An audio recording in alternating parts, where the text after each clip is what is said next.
तो आज हम मिलने आए हैं क्रेटा के बड़े भाई से। यह है एल्काज़ार। इसका साइज़ क्रेटा से थोड़ा सा बड़ा है।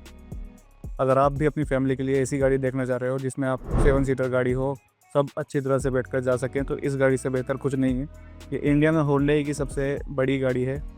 अगर आपका इसका देखोगे फ्रंट प्रोफाइल, तो इसमें आपको कनेक्टेड DRLs मिल जाते हैं एच शेप में। आपको ये ग्लॉसी ग्रिल मिल जाती है। इस तरह की आपको हुंडई की बैजिंग मिल जाएगी यहाँ पे। ये कॉरपोरेट वेरिएंट है गाड़ी का। इस वेरिएंट में आपको एडास नहीं मिलता है। यहाँ आपको तो ये हेडलैम्प्स मिल जाते हैं कुछ इस तरह के क्वाड सेटअप में। यहाँ आपको इसका स्किड प्लेट अच्छी सी मिल जाती है। फ्रंट में आपको पार्किंग सेंसर इसमें देखने को नहीं मिलेंगे। इस वेरिएंट में, जो कि कॉरपोरेट वेरिएंट है, इसमें आपको 17 इंच के अलॉयज़ देखने को मिल जाएंगे। इस तरह के इसके ORVM है। पैसिव एंट्री आपको ओनली ड्राइवर साइड में मिलेगी, पैसेंजर साइड में पैसिव एंट्री नहीं मिलेगी। ये इसकी सेकंड रो है, आप अंदर देख सकते हो। थर्ड रो है। साइड प्रोफाइल इस गाड़ी का कुछ ऐसा नज़र आता है। एक काफ़ी लंबा सा एक इसमें आपको प्रोफाइल देखने को मिल रहा है, जो कि काफ़ी हद तक क्रेटा से मिलती जुलती है, लेकिन इसमें थोड़ा सा हाइट और थोड़ी सी आपको लेंथ और थोड़ी सी विड्थ आपको देखने को मिल जाती है। जैसे कि आप सफारी में और हैरियर में फ़र्क देख सकते हो, वैसा ही फ़र्क आपको इसमें देखने को मिलेगा। इसमें आपको ये रूफ रेल्स भी मिल जाएंगी, जो इस गाड़ी को काफ़ी स्पोर्टी सा लुक दे रही हैं। पीछे इसमें आपको कनेक्टेड टेल लाइट्स देखने को मिल जाती है। नीचे आपको इस तरह की स्किड प्लेट है। ये कॉर्पोरेट की बैजिंग है। यहाँ पर एल्काज़ार की बैजिंग है। इस तरह का आपको इस गाड़ी का पूरा लुक देखने को मिल रहा है। अब इस मॉडल में, जो कि कॉर्पोरेट मॉडल है, इसमें आपको सिर्फ डीजल मिलेगा। डीजल में ऑटोमेटिक और मैनुअल दोनों ऑप्शन मिल जाएंगे। अब बात करते हैं इसके इंजन ऑप्शंस की। तो सबसे पहले इसका बोनट हम ओपन कर लेते हैं। इसका बोनट यहाँ से ओपन होगा। इसका बोनट ओपन हो गया है। तो अब झाँक के देखते हैं क्या है इसके दिल के अंदर। तो चलिए इसका बोनट हम ओपन कर लेते हैं। बोनट अगर देखें तो काफ़ी ज़्यादा भारी है इसका बोनट है। इस तरह का आपको इसमें इंजन मिल जाता है। ये CRDI 16 वोल्ट डीजल इंजन है। ये जो वेरिएंट है इसका, ये है कॉर्पोरेट वेरिएंट। इस वेरिएंट में आपको ओनली डीजल इंजन मिलता है, जो है 1.5 लीटर का U2 CRDI डीजल इंजन। ये 4 सिलेंडर इंजन है और इसका जो इंजन डिस्प्लेसमेंट है वो है 1493 cc इंजन। और इसमें आपको मिल जाती है मैक्सिमम पावर 85 किलोवाट की at 4000 RPM and 250 newton metre torque at 1500 to 750 RPM। इसमें आपको 6 स्पीड मैनुअल ट्रांसमिशन मिल जाता है और 6 स्पीड ऑटोमेटिक ट्रांसमिशन मिल जाता है। तो अब बात करें इसके अपर वेरिएंट्स की, जिसमें आपको जो इंजन ऑप्शन मिलेगा, आपको 1.5 litre turbo GDI petrol engine मिलेगा। उसमें टर्बो होगा। इंजन डिस्प्लेसमेंट उसकी होगी 1482 cc की। वो भी 4 सिलेंडर 16 वॉल्व इंजन होने वाला है। उसकी मैक्सिमम पावर होने वाली है 117.5 किलोवाट एट 5500 RPM और मैक्सिमम टॉर्क होने वाला है 250 newton metre at 1500 to 3500 RPM। 7 speed MT और 7 स्पीड DCT ट्रांसमिशन आपको उसमें देखने को मिल जाएगा। अब बात करें इसके ब्रेक्स की, तो फ्रंट और रियर आपको दोनों में ही डिस्क ब्रेक्स देखने को मिल जाएंगे। इसका जो टायर साइज़ है वो 17 इंच का है। इससे अपर वेरिएंट में आपको 18 इंच के टायर साइज़ मिल जाएगा। गाड़ी काफ़ी स्पोर्टी लुक देती है। तो अब देखते हैं एल्काज़ार कॉर्पोरेट मॉडल के इंटीरियर में क्या क्या है। तो हमने इसके पैसिव एंट्री से एंट्री ले ली है। कुछ इस तरह का आपको इसका डैशबोर्ड देखने को मिल जाएगा। पहले मैं गाड़ी में बैठ जाता हूँ। सबसे पहले बात करते हैं तो इसके डोर की।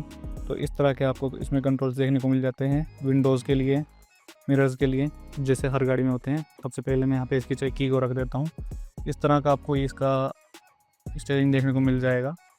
यहाँ पर आपको सारे कंट्रोल्स दिए हुए हैं। इधर आपको क्रूज़ कंट्रोल्स के ऑप्शंस दिए हैं। यहाँ पर आपको वॉइस कमांड्स के, मोड्स के, इंफोटेनमेंट के कंट्रोल्स दिए हुए हैं। इसका पुश स्टार्ट बटन से इसको हम ऑन करते हैं तो इस तरह का इसका इंस्ट्रूमेंट क्लस्टर मिलेगा। ये 10.25 के दोनों हैं, स्क्रीन भी और इंस्ट्रूमेंट क्लस्टर भी। गाड़ी को हम और अगर गौर से देखें तो इस तरह की इसका कुछ इंस्ट्रूमेंट क्लस्टर आपको देखने को मिलेगा। यहाँ पर आपको एक मैग्नेटिक पैड दिया गया है, जिससे आप कुछ भी मैग्नेटिक चीज़ें हैं वैसे आप अटैच कर सकते हो। यहाँ पर AC के वेंट्स हैं। इसका इंटीरियर अगर बात करें तो हम काफ़ी हद तक मिलता जुलता है क्रेटा इलेक्ट्रिक से।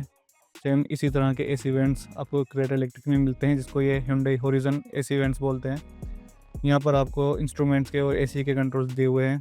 इसमें कुछ टच भी हैं और कुछ बटन्स भी हैं। देख पा रहे हैं कि 4 या 5 ही बटन से ज़्यादातर कंट्रोल्स टच के हैं। अब टच कंट्रोल्स में लोग बोलते हैं कि थोड़ा बहुत ये डिस्ट्रैक्टिंग होता है। आपको क्या लगता है, कमेंट्स में बताइए। चार्जिंग ऑप्शन इसमें हम देखें तो एक सी टाइप चार्जिंग ऑप्शन है, यहाँ पे एक USB ऑप्शन है, एक यहाँ पर आप 12 वोल्ट का चार्जर लगा सकते हो, ये ऑप्शन दिया हुआ है आपको।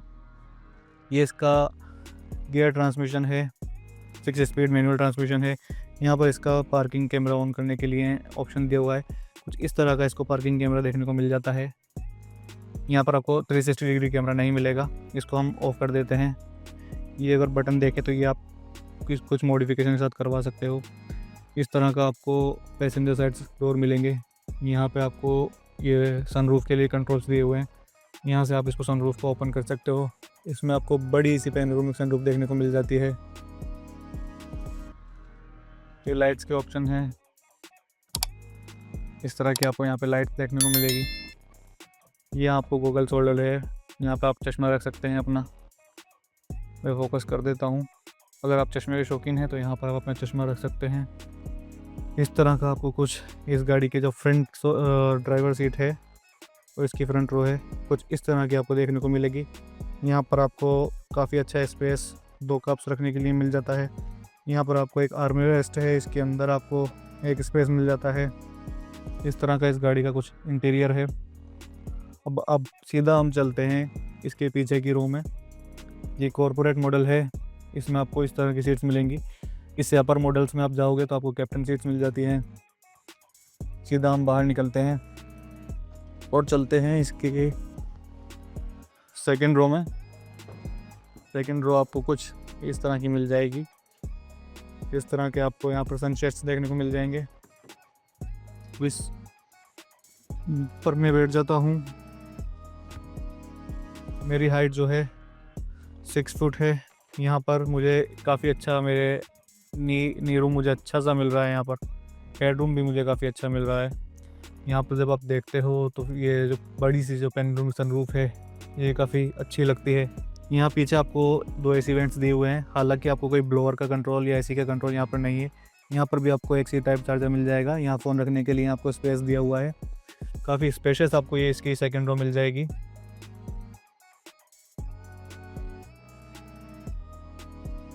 यहाँ पर आपको इसके हैंडल बार्स में लॉकिंग मैकेनिज्म भी देखने को मिलता है, जो आजकल ज़्यादातर गाड़ियों में आने लगा है। अब चलते हैं सीधा, यहाँ पर एयरबैग लिखा है। इस गाड़ी में आपको 6 एयरबैग्स की सेफ्टी मिल जाएगी। थर्ड रो में इसमें जाना थोड़ा सा मुश्किल है, क्योंकि इसकी जो थर्ड रो है ये आई थिंक जो फैमिली में छोटे बच्चे होते हैं उन्हीं के लिए हैं। रियर में आपको इसमें डिफोगर मिल जाएगा, वाइपर मिल जाएगा, वॉशर मिल जाएगा। ये आपको वॉशर है। शार्क पिन एंटीना इस गाड़ी में आपको दिया हुआ है। इस तरह की इसकी टेल लाइट है। रियर सीट्स पर जाने के लिए आपको कोई गेट नहीं मिल रहा है, आपको सिंपली इसको नीचे करना पड़ेगा और यहाँ से जाना पड़ेगा। अब मेरी हाइट ज़्यादा है तो मुझे यहाँ पे जाने के लिए बहुत मुश्किल होगी, तो मैं आपको बाहर से ही दिखा रहा हूँ। छोटे बच्चे इसमें वेरी इजीली बैठ सकते हैं, लेकिन ज़्यादा हाइट है तो पीछे की सीट्स में थोड़ी सी प्रॉब्लम होने वाली है। यहाँ पर भी आपको एक AC वेंट दिया हुआ है और यहाँ पर आपको ब्लोअर कंट्रोल भी दिया गया है। इसी के साथ आपको यहाँ पर सी टाइप चार्जर दिया हुआ है। ये कुछ सीट बेल्ट्स हैं, यहाँ पे आपको लाइट दी हुई है इस तरह की। इसको बंद कर देते हैं। तो देखा जाए तो ये मॉडल भी काफ़ी ज़्यादा आपको प्रीमियम ही मिल जाएगा, किसी चीज़ की कोई कमी नहीं रहेगी। अगर आप इस गाड़ी में देखोगे तो यहाँ पर भी आपको एक कप होल्डर्स और यहाँ पर एक AC वेंट दिया हुआ है। काफ़ी अच्छा ख्याल रखा गया है। हेडरेस्ट एडजस्टेबल हैं, इनको भी आप एडजस्ट कर सकते हो, यहाँ भी आप एडजस्ट कर सकते हो। हालांकि ये सीट फोल्ड तो हो जाती है लेकिन ये पूरी नहीं जाती है, तो आपको इसी के ऊपर से निकल कर जाना पड़ेगा। वापस इस सीट को हम पीछे कर देते हैं। अब चलते हैं इसके बूट की तरफ। अगर प्रोफाइल की बात करें तो आपको कुछ इस तरह का इसका रियल प्रोफाइल देखने को मिल जाएगा। इसमें आपको कनेक्टेड टेल लाइट्स दी गई है। यहाँ पर आपको थोड़ी सी क्रोम की स्टाइलिंग है, ये थोड़ा डार्क क्रोम है। अगर इसकी बात करें अगर इस एग्जॉस्ट की, तो ये डुअल एग्जॉस्ट काफ़ी स्पोर्टी सा लगता है। यहाँ पे आपको कैमरा दिया हुआ है। चलिए अब इसका बूट स्पेस भी देख लेते हैं। इसके बूट को ओपन करके हम देखते हैं तो यहाँ आपको मिलता है एक 180 लीटर्स का बूट स्पेस। इसके साथ ही आप अगर इसको देखोगे तो यहाँ पे आपको जैक मिल जाएगा और यहाँ पे टायर मोबिलिटी किट मिल जाएगा। गाड़ी पंचर हो इसमें स्टेपनी नहीं है। और 180 लीटर्स का बूट स्पेस अगर आपको कम लगे और थर्ड रो पे कोई नहीं बैठ रहा है तो आपको थर्ड रो को आप फोल्ड कर सकते हैं। फोल्ड करने के बाद ये हो जाएगा 579 लीटर्स का बूट स्पेस। यहाँ आप आराम से कई चीज़ें रख सकते हैं। तो गाड़ी में हर चीज़ का ध्यान रखा हुआ है।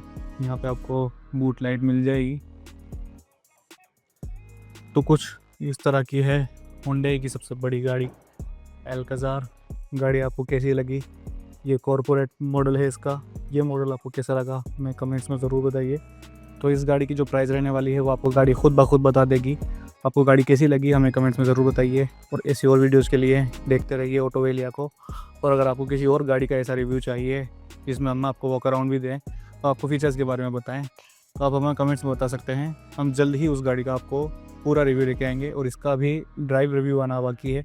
हम इस गाड़ी को ड्राइव करेंगे और आपको बताएंगे कि कैसी इसकी पावर देखने को मिलेगी, किस तरह का आपको राइडिंग कंफर्ट मिलेगा, कैसा आपको परफॉर्मेंस मिलने वाला है। तो बने रहिए ऑटोवेलिया के साथ।